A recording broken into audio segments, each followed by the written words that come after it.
What's up, everybody? Welcome back to the channel. 2017 and 2017 XC60, S90, T5 motor, T6 motor. Both are getting an oil change today.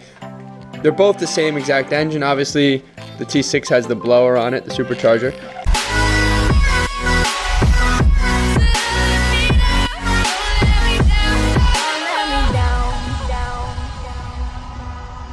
We have the cover off from what covers the bottom end of the engine, and I'm just draining the oil.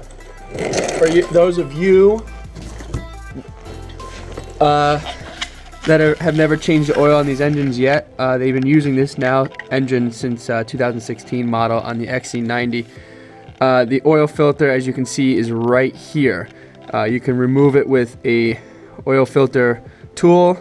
The screw that was in the middle of the oil cap there is obviously just a drain to get some of the oil out, so when you go to pull it down, oil doesn't go everywhere. Smart design. It's the first time I've ever actually seen that before, so that's pretty cool.